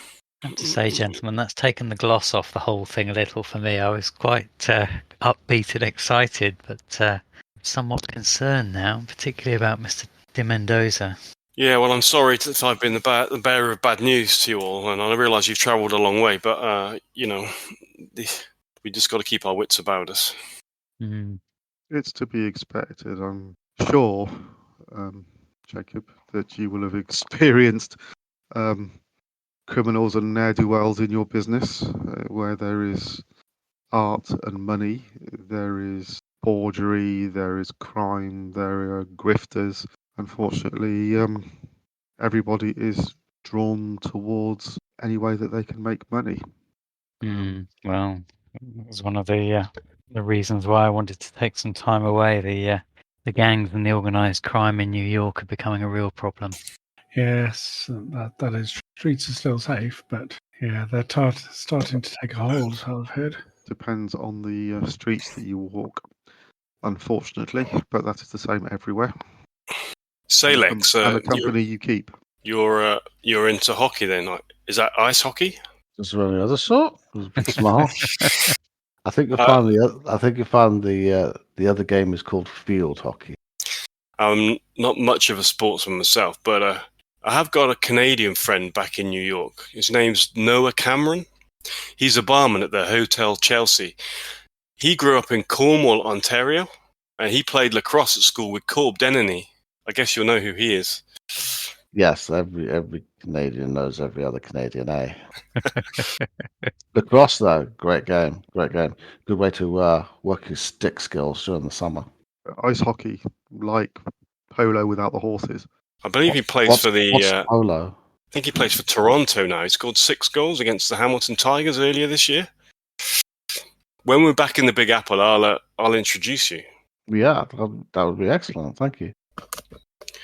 Okay, so you're heading through the streets. Suddenly, as you're crossing the road, not just around the corner from the hotel, a young girl jumps off an electric tram in front of Jesse. Hola, Senor Elias. And then she starts speaking really fast in Spanish, really quickly, and she's gone gesticulating everywhere. But you can't really understand what she's saying, because not only does she speak Spanish totally, but really, really fast as well. The only words that you can make out, and Jesse kind of seems to understand her, and he's talking back in Spanish as well. You make out Sanchez, Conquistador, Museo, and De Mendoza are the only words that you can make out from what they're saying to each other. So that conversation lasts for maybe a minute, and then Jesse says, "Gentlemen, this is Senorita Rizzo. She's an undergraduate at the university I spoke of earlier. She works under Professor Sanchez." She smiles and says, "Hola, senors." Hola. Hola. She curtsies, and then there's another exchange in Spanish between the two of them, and then she kind of looks at you all quizzically, and then she says, as the conversation ends, she turns to him and says, "Adios, Mr. Hughes," and then smiles and runs off down the street. What was that about? A chance meeting. The professor maybe he wants to see us tomorrow. So it's just as well that we're going to go there anyway. But yeah, let's get back to the hotel, and I'll maybe fill you in on the detail. Very well. Jesse, did you just introduce her? Did she just address you as Senor Elias? He looks and kind of smiles, and he said, "Let's get back to the hotel." Yep. Well, there's a tale for another time, Jesse. Okay, you head back to the hotel. Okay. So as I said to you previously, Hotel Mary. It's just in the centre of the old city. 3 stories, really well appointed. You go inside, and there are lots of the main kind of reception area is completely covered with wood paneling. The ceilings are really high, impressive chandeliers. And you go through to the bar area, which is again extravagantly stocked, and there are lots of tables around here. But there's plenty available. So Jesse kind of takes you over to order some drinks, takes you over to a table.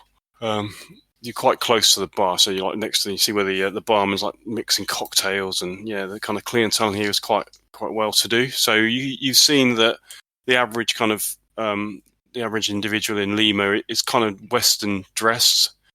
But you've seen the odd the natives wear kind of colourful woolen clothing, which is quite a lot different to the Western dress. But most people in here are Western, so probably a lot of tourists as well. And they got so anyway, you're sitting in the bar, and Jesse says, "Right, where were we?" He looks at you, Jacob. Senor Elias, I believe, Jesse.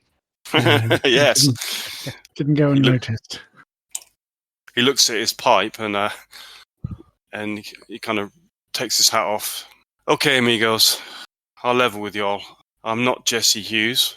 My real name is Jackson Elias. I'm a writer. I've been lucky enough to have a few of my works published, most of which are exposés on modern death cults, a subject that I've been fascinated with since for as long as I can remember. My books illustrate how cultists manipulate the fear of their followers and how the slaughter of innocents is to compensate for their own inadequacies, to make them feel powerful or chosen. I've been researching a book about secret societies here in Peru. In particular, I've recently spent some time travelling around the area near Lake Titicaca, as I mentioned, looking for evidence of a death cult that may have operated in the region since the arrival of the conquistadors in the 16th century. I believe it's likely that a local death cult exists, and they are using superstition and tales of these mythic Karasiri vampires as a cover to conceal their very real crimes. My research has confirmed that there have been a number of unexplained disappearances in the area around Puno for some time now, disguised in some part until recently by the ravages of the Spanish flu.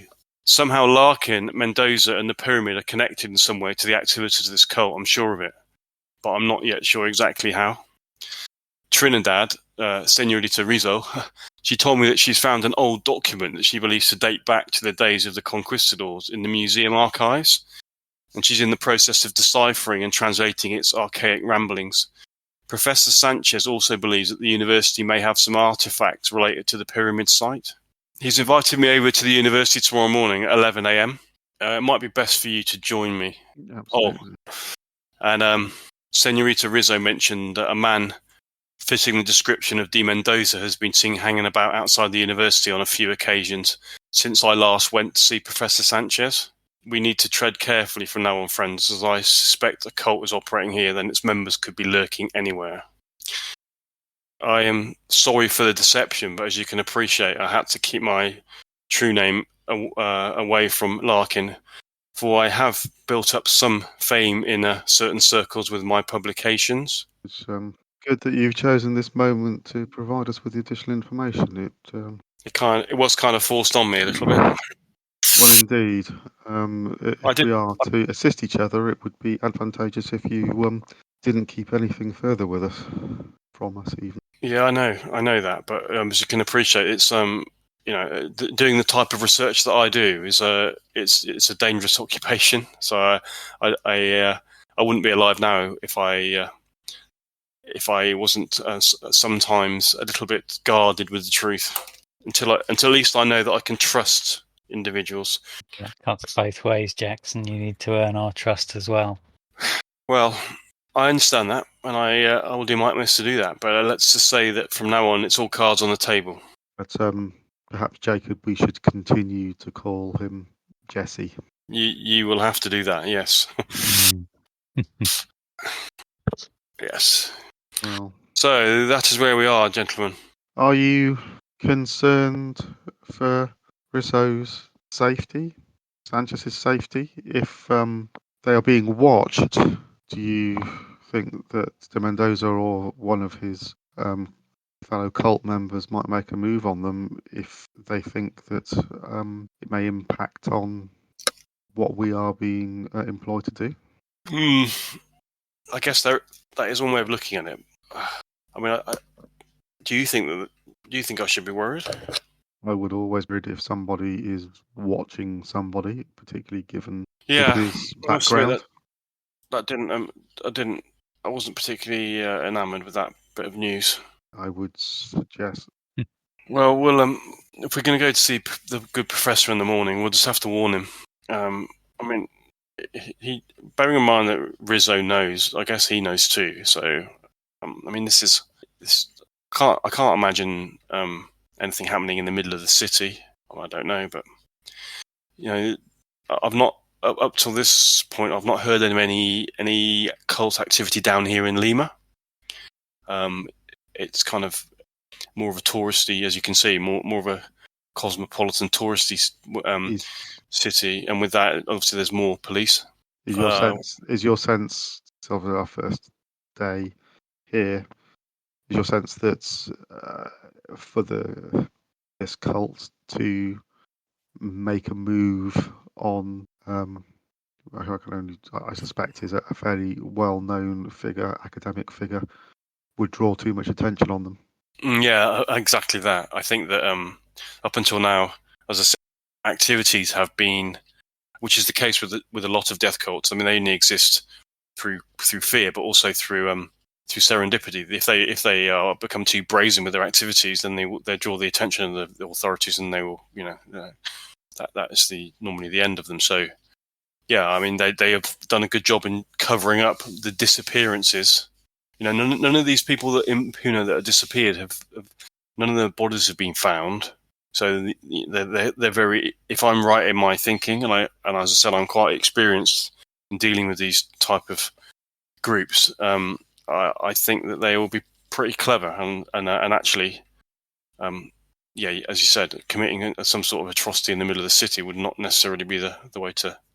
Well, if you're Mine- satisfied that, Well, I don't. I mean, I'm only going by past experience and also my current assessment of the situation. I mean, I don't really know. Yeah, obviously, it's not obviously, but we feel, and I feel that D. Mendoza is some sort of. The fact that he's got such a bad reputation with the locals suggests that he has probably committed crimes and probably bad ones, but we don't know what. Indeed, my greatest concern is that if the museum and Sanchez and Rizzo have information which would help to expose this cult and notably expose the cult to us, thereby perhaps causing us not to undertake the expedition, that it may force their hand to avoid a situation where we can see that evidence, which increases the risk to them. And that risk will increase over this weekend. They have a very small window of opportunity. One, for us to see that evidence, and two, for them to prevent us. Mm-hmm. What Yeah. If De Mendoza is involved in a cult, what would their motive? What do they stand to gain from Larkin's expedition? Larkin's motivations appeared to me to be fairly transparent. His eyes lit up when he saw the gold. But what- Mendoza's, maybe he needs the money to fuel the expansion of the cult. Maybe he wants to use the objects in order to maintain the mystery of the cult. Maybe it is purely the avarice and that he's using the death cult as a means for his own self-aggrandizement. But we know with cults and religious fanatics quite often fool the gullible into keeping them luxurious lifestyle whilst they adhere to their rules and they abuse them. It may be simple as that, abusing good people's fears. I think the answer to all of this, gentlemen, is that we don't actually have enough information to go on at this stage. There are lots of potential theories, but I don't feel like we actually, we don't have enough to kind of make a proper analysis of the situation. I can only go on my past experience, and I appreciate that for you this is all new. You've only just arrived here today. So I would, and that brings me on to the final point is, you guys don't have to stay. You know that, don't you? I mean, I guess that you didn't really sign up for this. So I wanted to tell you early because I feel like, you deserve to know. But if you, I'm in for the long haul because this is what I do, but it doesn't mean that you have to be. Well, the thought of leaving had crossed my mind. This is proving to be a very different adventure than I anticipated. But I came for adventure, and this just seems to me to be an adventure of a slightly different type. So I'm going to stay the course. I'm not gonna lie, guys. I'm freaking out a bit. I thought I was just climbing the Andes and maybe carrying some packs. I thought you were gonna like art dealy bookish nerds, but now it's death cults. Hey, I'm not sure, eh? Well, the motivation may be different, but the material facts of what we're going to be doing hasn't changed, has it? What I will say to all of you is that there is there is a very real chance that of significant monetary gain, and Larkin wasn't lying about that. Well, there's the thing. I mean, we would undertake the expedition, retrieve the artifacts. That is the point where I would think we would have to be worried, because if they have nefarious plans, it would be to share our spoils with less people. So it would be after we've retrieved things that I would be more concerned. Of course, there's always the option that I might be completely and utterly wrong, Lex, and our friend Mr. Larkin may be telling the truth. Well, I will hold on to that hope for a bit. The problem that I have is because I've been involved in such things on many an occasion in the past that I cannot maybe cannot see beyond it. So maybe if I am wrong, then I'm wrong. But I mean, at this moment, we are. It's all hearsay and guesswork. What's the time now? It's about coming up to about 10 o'clock. I reckon we should just get a night's sleep. Maybe we go and see the professor in the morning, and then make a final decision after that. How does that sound? The plan sounds good. How far is the museum from here? Oh, it's about University, sorry. Yeah, it's about 12, 15 minutes walk from here. Yeah, it's not far. Very well. I'm concerned about. Well, there won't be anybody there now anyway, because it's obviously. I wonder if De Mendoza knows where Sanchez and Russo live. Well, maybe I'm being overly concerned for no reason. Very well. Let us retire and reconvene in the morning. Indeed. Again, it's been a pleasure to meet you all, folks, and however this turns out, I wouldn't think anything less of any of you all if you decide that you want to go back home. Well, you may be stuck here for a few days anyway, though. I don't know when the next steamer is, but... Well, as Douglas says, perhaps we need a bit more information and have a think about that one tomorrow. He puts his arm around Lex and says, "Look, we could do with a big lad like you. Don't worry, Lex, it'll be all right." Yeah, I won't abandon it. We'll make a good team, maybe. Yeah, we want a team without a weak link. Yeah. Okay, you head upstairs into your relative bedrooms? No, respective bedrooms. Relatively, a bedroom is pretty low. Yeah. Okay, and you go to sleep, thinking of your dreams are filled with odd things that have happened today. Not at all like as you expected. Death cults and gold and yeah. Gold. Gold and gold and gold and gold. Yep. Okay. Right. So next morning, Saturday, March the 19th, you awaken again. You look out through the window to see beautiful azure sky. The sun is already high. Another beautiful sunny day in Lima. And downstairs breakfast. All meet up. Okay, you're just gonna have breakfast and then head off, or what? Yeah, Jesse turned up. Yeah. Okay. Right. Well, at breakfast, Jesse explains that the University of San Marcos is the oldest university in the Americas, established in 1551. Oh. Although the Museo de Arqueology, the Museum of Archaeology and Anthropology, is a more recent addition to the campus, only opened in 1919, so only a couple of years ago. You head out towards the museum. Again, you can get a tram if you like, just jump on, hop off. Oh, yeah. Yep. Okay. You arrive at the museum. The museum is a long 2-story stone building painted dark yellow, and in front of it is the university park. So quite a reasonably large area of grass between the university building and then the street. And there's it's nicely kept. There's the gardener there, like clipping the hedge. There's some flag poles out there with the Peruvian flag on, and then the university flag. So it all looks quite well kept and grand. As I said, it's only a couple of years old, this particular building. With the sign Museo de Arqueologia y Antropologia at the front. Jesse takes you into the building. Professor Sanchez's office is located on the museum's ground floor. Just follow him in. Yeah. Okay. It takes you in through the main doors, past some stairs that are going down a corridor, and then on the left-hand side you can see a door which is currently closed, which says Professor Sanchez on it, with all his qualifications afterwards. And Jesse just knocks on the door and then opens it. And he just says, "Stay here a sec. I'm just gonna square off the fact that I brought you all with me."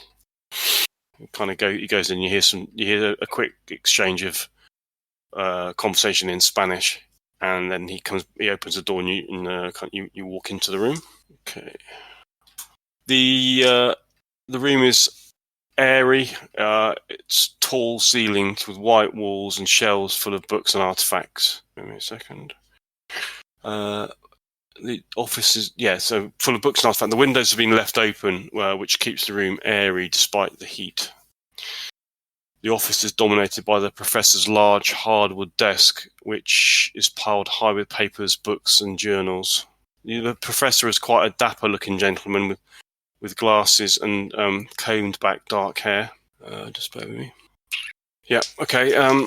He smiles as you all walk into the room. Go up to him, offer my hand, and say, "Good morning, Professor Sanchez. Thank you so much for agreeing to see us." He shakes your hand, smiles, and I'll show you his picture. There he is, in all his glory. So you are all new recruits of Mr. Larkin and his Huacueros. Jesse says, these people are recruited by Larkin, yes, but I have warned them of my suspicions, and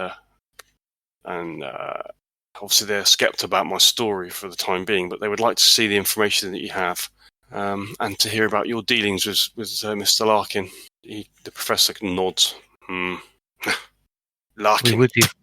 He spits on the floor when he says his name, which is quite weird coming from a man of his standing.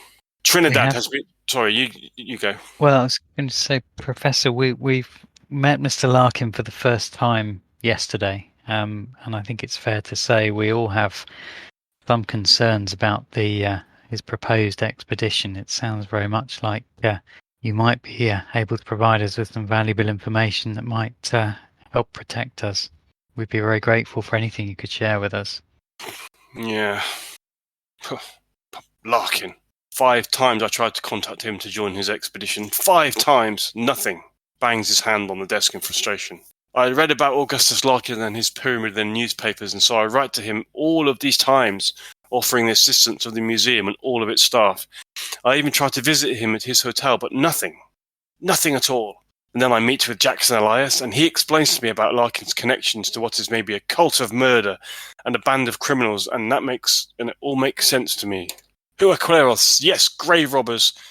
They do not want to be joined by a learned professor of the finest museum in all of South America. No, they wish only to gather all of the treasures from this national monument and secrete them away to fund their criminal dealings.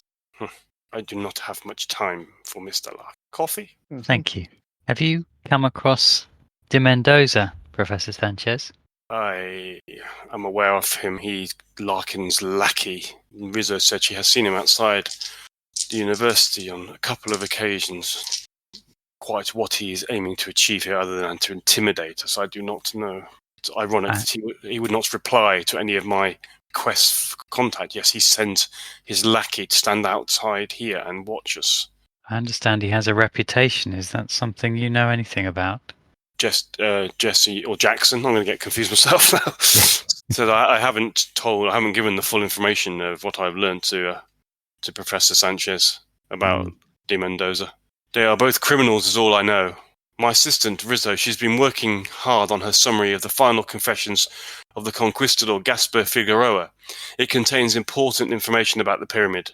We cannot yet locate the pyramid for ourselves, I am sad to say, and now time is running out.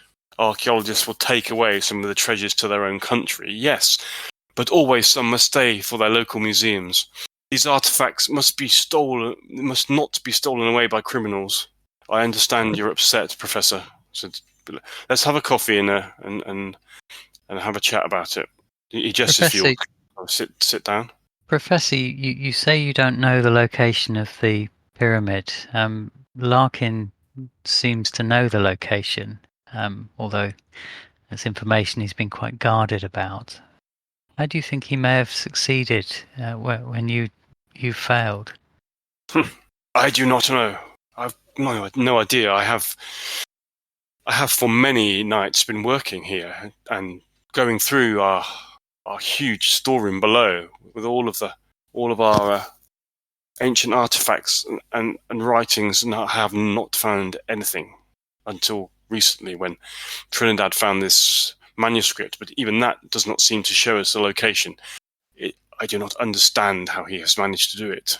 How far has the translation progressed? You said it was related to, was it a Gaspar Figueroa, like a conquistador? Gaspar Figueroa was a conquistador who came from Spain to here in the 1500s. Trinidad has been here this morning working to complete her translation of the document. She has almost finished, and at this moment she is in the museum basement collecting an artifact that she says is related to both the notes and the pyramid. She will return momentarily. She seemed quite excited. Maybe she has found something. She is a good girl. She works hard. It does all sound extremely interesting. I haven't had a chance to introduce myself, but my name is Stanton Fitzwarren, and I'm currently employed in the University of Columbia, and dealing with rare books and manuscripts. I'd be delighted to take a look and provide any assistance that I may be able to. I'm very pleased in looking through your collection. Well, it's good to meet a fellow scholar. I think he extends a hand. You must understand why I am so, how you say, pieced. I'll sort of wince a little bit and stand back. Well, yes, emotions certainly running high. Like you, I understand that expeditions need funds and artifacts do have to. But there is always much to learn. Things, and if we can study them, it is okay. It is easy for you to say such things when you with your British museum full of artifacts. Perhaps we could walk down and you could show us the artifacts in your vault. I'd be fascinated to see them. If we could go and meet Russo if she is down there.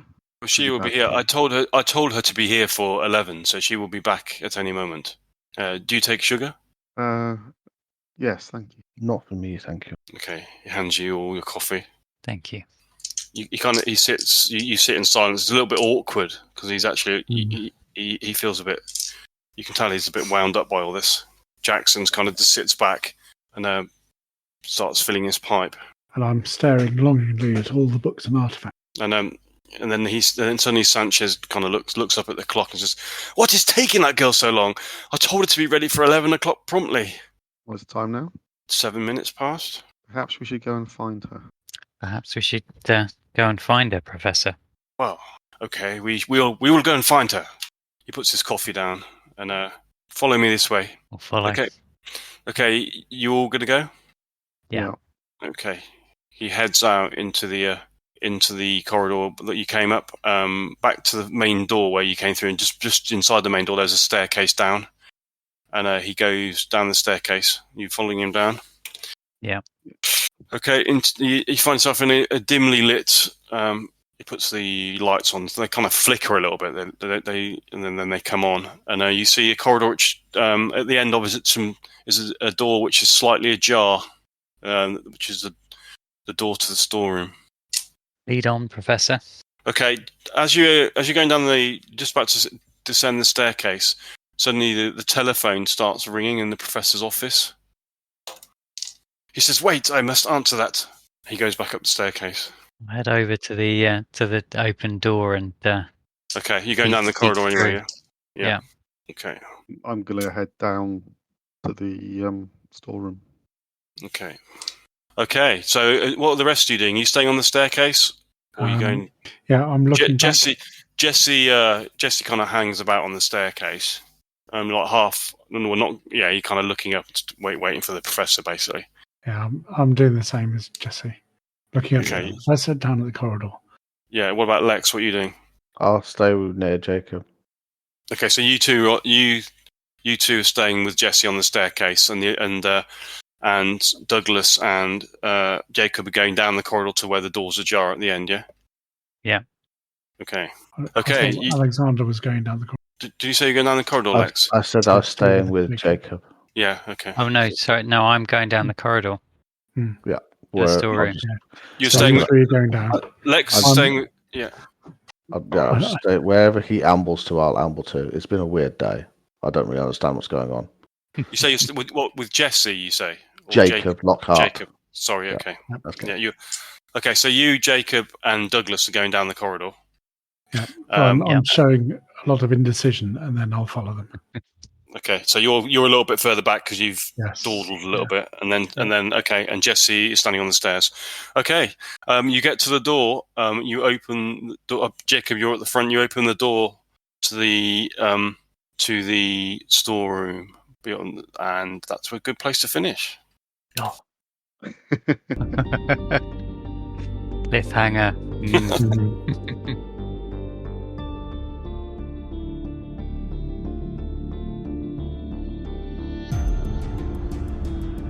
And thus ends our first episode of this Call of Cthulhu actual play.